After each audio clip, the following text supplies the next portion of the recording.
Hey there friends, Dave Paulides, Canada Missing Project, copyright edition for our video channel. Executive producer in the house. Huck is here, being a good girl. Yeah, it's a good girl. It's late at night, she's tired, probably a little cranky. It's a good girl. Good girl. Oh, that feels good, doesn't it? Oh yes, you're a good girl. Okay, thanks for being here. We appreciate you, Huck. All right. This is Missing 411, a missing person special about Michigan. And before we get going, I got to remind you that we're still trying to fill the Bigfoot cruise in September, leaving Seattle, going to Alaska. I did it last year. I got invited to do it again this year. Still some locations open. Google Bigfoot Alaska cruise. You'll find it. And it is going to be a blast. And I actually do some shore excursions with some people that are on board. We go fishing. I'm going fishing. Hopefully you'll go fishing. But the sights on this cruise are just unbelievable. So hopefully you can go. And in May, I'm going to be at the UFO conference in Washington State. If you look on my webpage, nabigfootsearch.com, you'll see upcoming events, and I have all the places I'm going to be this year. Hopefully I'll see you there. The cases today, I don't know, they bother me. Yes, they do. Because Michigan, Lake Superior specifically, has had a lot of weird stuff over the years. And this is a case that we didn't know about until about a month ago.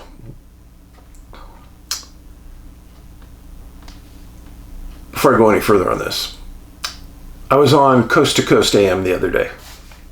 And some people asked me, "Hey Dave, why did they cut you off when you were talking about?"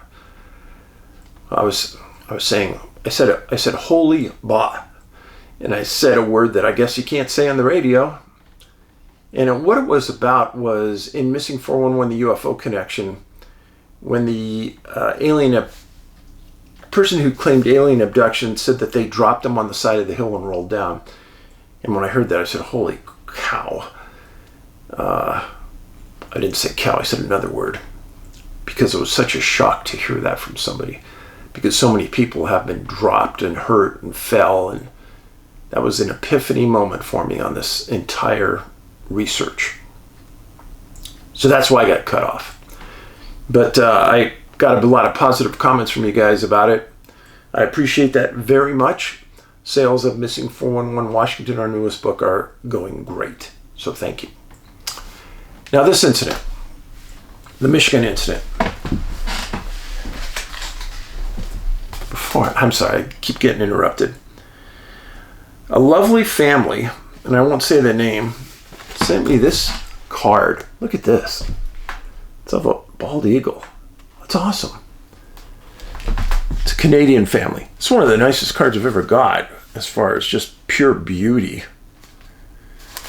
And thank you very much for the card. Okay, now we're going to be on track.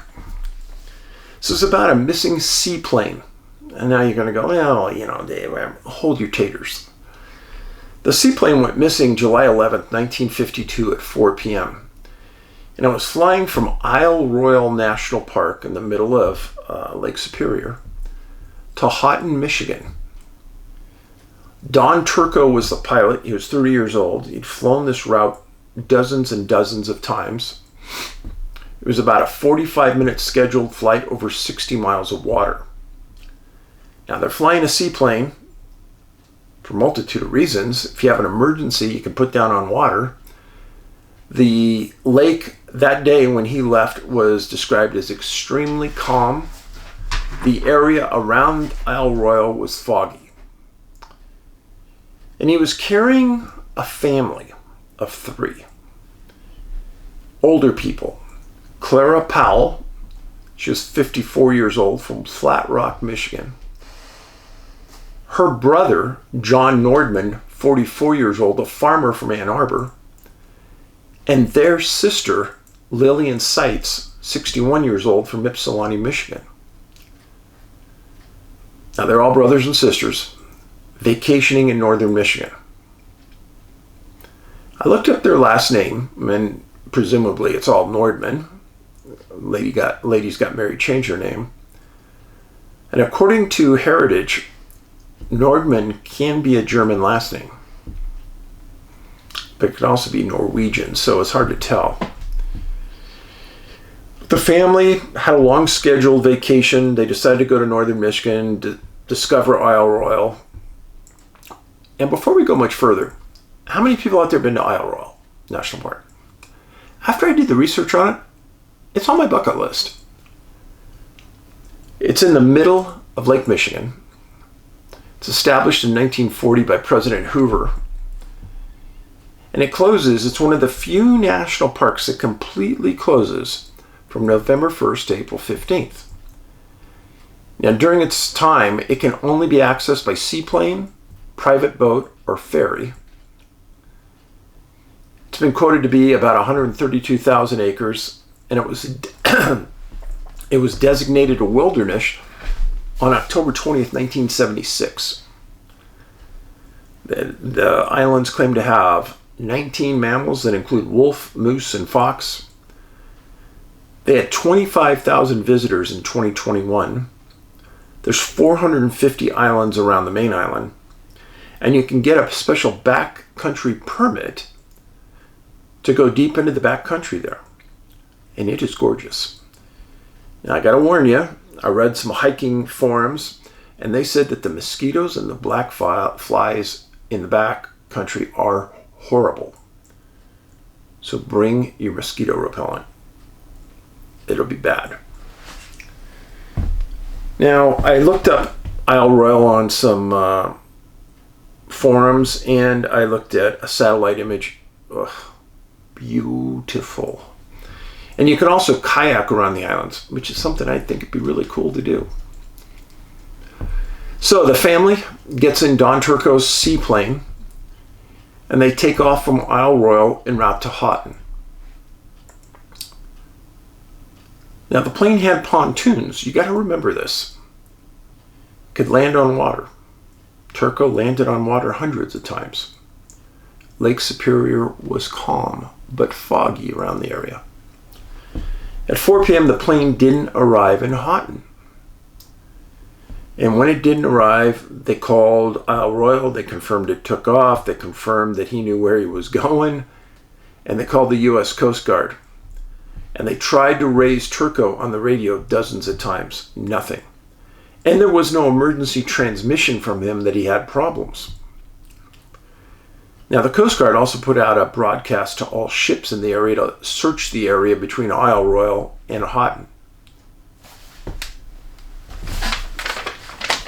I want you to look at this map because I think the map's important. This is a Upper Peninsula of Michigan. This is Lake Superior. This dark line here is the Canadian border. This is Isle Royale right here. Now, from here to here is about 60 miles, about a 45-minute trip.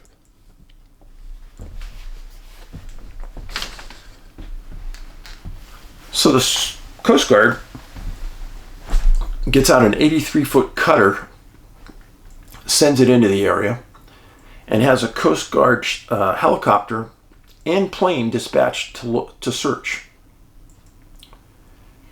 And the first day they're out, before it gets dark, they don't find anything. Next day starts a 3-day search, intensive in that area. The second day of the search was described as tough because the weather got really bad that second day. So bad that everything got called off except one plane from the Coast Guard that was willing to fly into this bad weather and look. They felt that they had to find him that day, and they didn't. Third day, the weather got a little better. Coast Guard went out, found nothing. They called off the search at the end of the third day. And you might think, well, that's kind of cold. Yeah, maybe. But you got to remember, the water on the lake was super calm when Turco took off. Meaning, he should have been able to land in an emergency on the lake with no problem at all. And that's a big target to see when you're flying at 10,000 feet and you could see 100 miles in either direction if anything's on the water. And they didn't see anything. They didn't see any oil slicks, no gas slicks, nothing floating that would be debris from the plane, cushions from it, etc. Speaking of cushions, July 18th, a boater moving in that area between the island and Houghton finds a cushion on the water, just floating around. Picks it up, brings it back to Houghton, shows it to the Coast Guard, and they bring it to the newspaper and they say, well, this may be our first clue about what happened. This appears that it could have been an emergency cushion from the plane.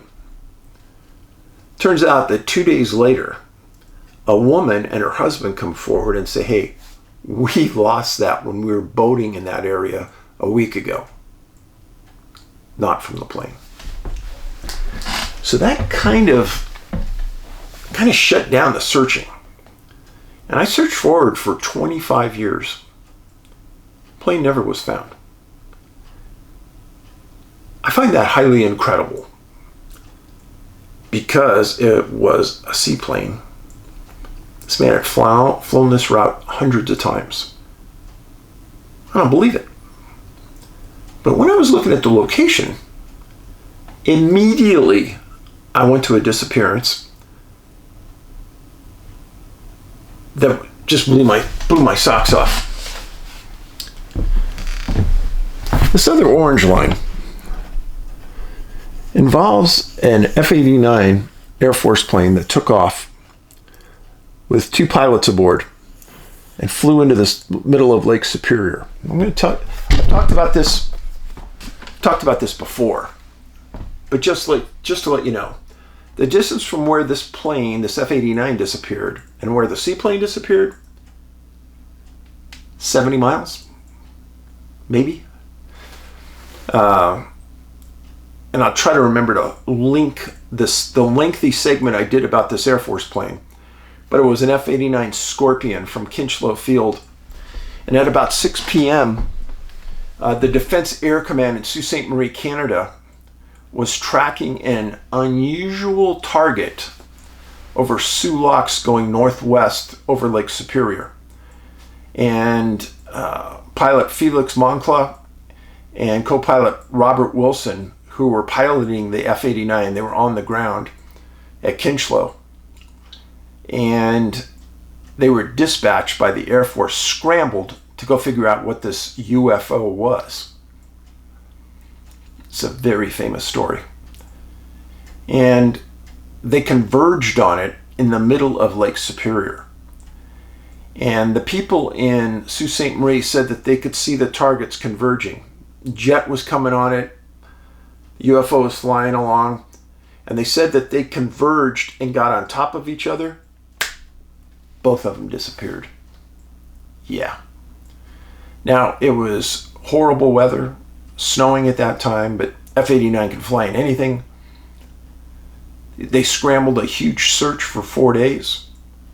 Found nothing. That is why I find this disappearance and the disappearance of the F-89. It's where the F-89 disappeared. And it disappeared actually 40 miles off the Canadian border. So it was actually closer to the disappearance of the seaplane. It was probably right in this area right here. This is Copper Harbor rather. This area of the Upper Peninsula, lots and lots of people missing over the years. Yeah, the F-89 case always bothered me. Now, there was basically a cover-up of it later on, and the Canadians tried to say, oh, we made a mistake, and it was really a cargo jet from Air Canada or some garbage. You're not going to scramble a U.S. Air Force fighter over misidentification like that. I'm sorry. Everybody in the world knows it. So, next case. Also Michigan. This involves two boys. It's a tough case. A boy named John Johnson, 9 years old, and Charles Kobasic, 8 years old, missing September 15th, 1963, from Escanaba, Michigan. At the time, the city had about 15,000 residents. Now you ask, where is Escanaba? Well, I'm glad you asked. Now remember, the F-89 was scrambled from Kinross, and the UFO was tracked from Sault Ste. Marie. And the F-89 flew this direction here. This happened right here. Well, that's remarkable, isn't it, Dave? Well, I'm telling you that all of this area here is just pure, straight up strange. Now, Mackinac City, this area, and the island itself, did a special on TV the other day. I watched it. And while they were filming this special about paranormal things, they filmed an orb flying over the lake at night. I thought, oh, that's pretty interesting, especially since the history I know about it. So, now that you know where Escanaba is. So the two boys, one of them, John Jensen, his dad was a police sergeant in Escanaba, and Charles Kobasic's dad operated the grocery store in the city. Families lived about a block apart. And the boys were last seen by the parents at about 11 a.m. playing near Jensen's home. Now, at 10 o'clock on September 15th, the day they disappeared, the boys hadn't come home. And they started to get seriously worried. So the dads went out, started driving the neighborhoods, looked everywhere, couldn't find them. So late that night, Jensen's dad decided to call his department and make a missing person report on the two boys. Well, the police came out and they searched through the night at every location possible. And then at about 3 a.m., they made a call up for search and rescue the following day. Now, they requested the Michigan State Police, and they did. They came in with canines on September 16th. This part's weird. So, this is Escanaba right here. And this is Ludington Park, which is like a yacht harbor and lakefront beach at the location. And then this is Highway 35 that goes through Escanaba. Well, one of the canines the state police brought picks up a track right near Highway 35, and it's going into the woods in Escanaba. Well, state police had the shoe prints of the boys, what they look like and the size. And the quote in the paper was that this was an exact match for both boys going into the woods. Whew. Threw everything they could at that. Brought more canines in. There were 200 searchers that were split between the shoreline and the woods. And they also had the sheriff, state troopers, wardens, and city police. They had three state police planes and a helicopter. And they had 3 scuba divers in the yacht harbor and along the water. And why is that? They had a report from one person thought they saw the boys somewhere near the yacht harbor. Nobody saw them exactly near the water, but near the yacht harbor. Well, at the end of the first day, scuba divers found nothing, planes saw nothing. They went into the woods, lost the tracks. They were running into a dead end. So the state police gives out a press release.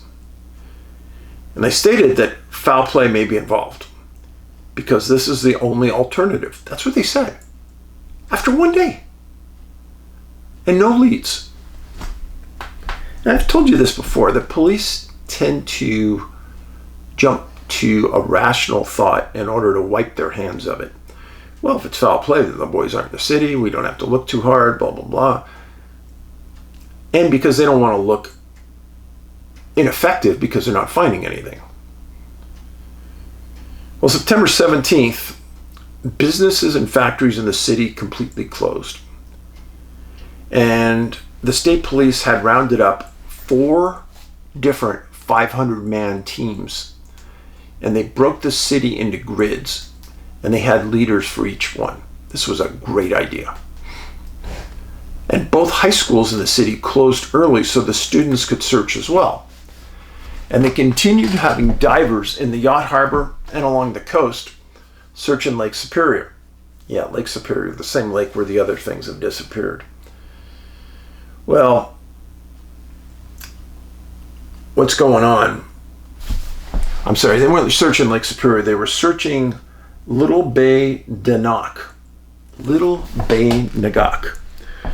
which is this arm right here, right off of Ludington Park. Now this is a big piece of water, but just want to be accurate.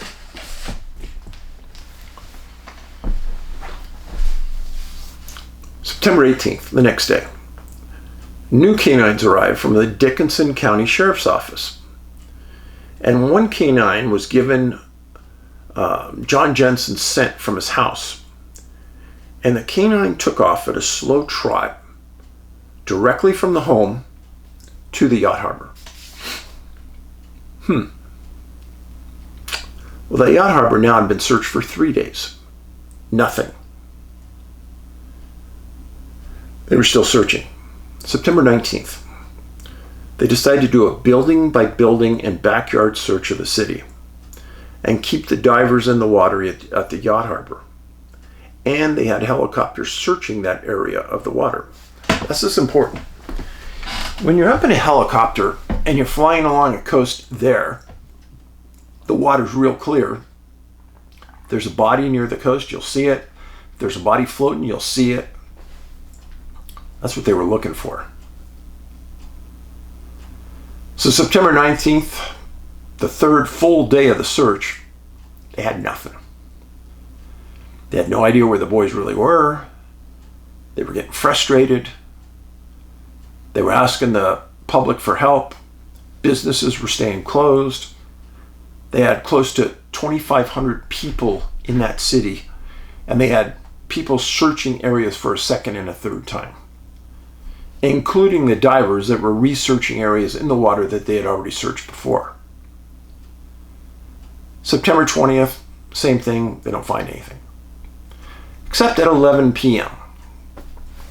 There's a man who was an unemployed printer named Arthur Basnar. He went to sleep in his home, and he had a dream. He envisioned finding the boys in the water near the park. He woke up shaking. It was such a vivid dream, he said. They got a hold of his friends, William Flaff and Harold Olson, and told them about his dream. And they said, well, let's go down to the park. And this is Ludington Park. I showed you before. Now this is the yacht harbor that was searched and has been searched over and over and over. Now this is the Ludington Park area where Basnar had his dream. So he and his 3 friends go down to the park, and they're walking along, and they get into an area that has reeds growing up out of the water. And they look out, and about 100 feet from shore, they see a body. And Basnar says, I told you so. I told you I'd find it. So immediately they contact the police. The police come out, and they pull the body out, and they start dragging the area, and within 30 minutes they have the second boy, both deceased. And the police took Basnar into custody. because nobody could have these dreams. These aren't just innocent dreams. That's what they're thinking.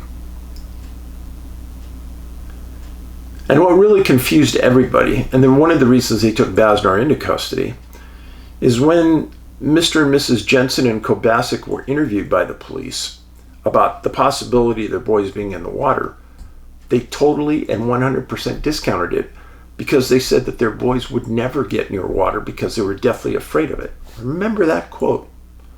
Deathly afraid of it. They said they maybe walk around a sidewalk near the water, but they're never going to go and touch the water. Their words.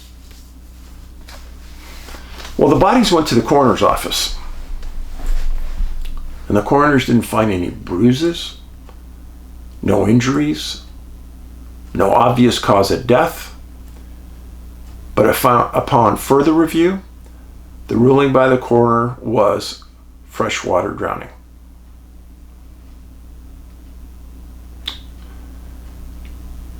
Police heard this, walked over and released Basnar, apologized for taking him into custody,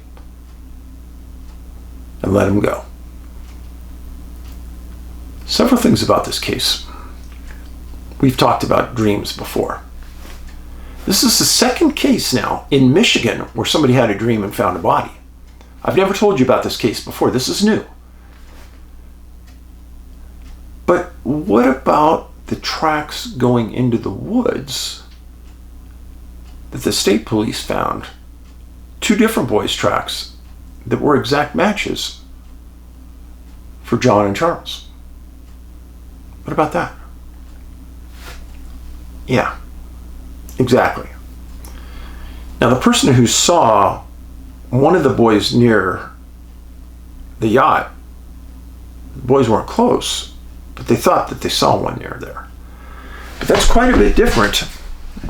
It's quite a bit different from seeing the boys around the yacht harbor here and finding the boys over here. Now, this is really just a closed off lock area. No water, major water, or no body could get through there. This is a beach area, and the reeds area is in here. I don't understand how they could get a body from here to here. Sorry, I don't see it. But that's what happened. And just so you know, this is where the incident happened. There's a cluster of disappearances I've written about right here. And there's a huge cluster of disappearances right off the map right over here. This case, two boys, bothers me. But as we've discussed before, who is instilling in Basnar's mind the string? We've talked about this. He walked to the correct spot. Exactly. They didn't walk the beach for an hour looking. He walked to the spot. Basnar said he never had a dream like this before. He wasn't intuitive. He wasn't a psychic. And again, this wasn't a family member who had the dream. It wasn't a relative. It was somebody who didn't even know these boys. So why did he get the information and not a family member, not a police officer, not a searcher, but him?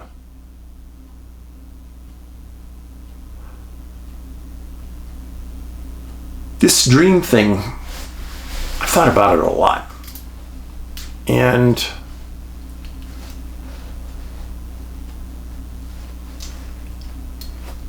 I understand that everybody has a soul. How long that soul stays with you, when you die, that soul immediately leave? Did one of the souls send the message to Basnar because they saw the grief the families were going through? I don't know. I'm sure it's something we'll never figure out. But every time I come across one of these cases, I'm going to talk about it. And hopefully it's rolling around in your mind. And I'll see some good comments here about it later. In the meantime, I appreciate you being here. Today I was out at the store, and I think about kindness all the time. And I think I was in line at the store for checkout, and there was some older lady, probably in her 70s, checking me out. And she looked like she was struggling, older, going slow, and I engaged her in some conversation. I said, "Hey, how are you doing today?" And she looked up like, "Wow, you're the first person to even ask or care." She smiled and she goes, "Oh, it's okay." And I go, "Hey, you're doing a great job." She looked at me and she goes, "Wow, thank you." Made my day. I made her smile. And those kind of small things cost you nothing. But you know what? Maybe that brightened that lady's day just a little. Just a little. So, if you could share this on your social media, I'd be appreciative. Let me know if you've been unsubscribed. Check. Make sure you're getting your notifications. Check on that. And hopefully I'll see you in the comments section. You have a great day. Paulides and Miss Huck are out.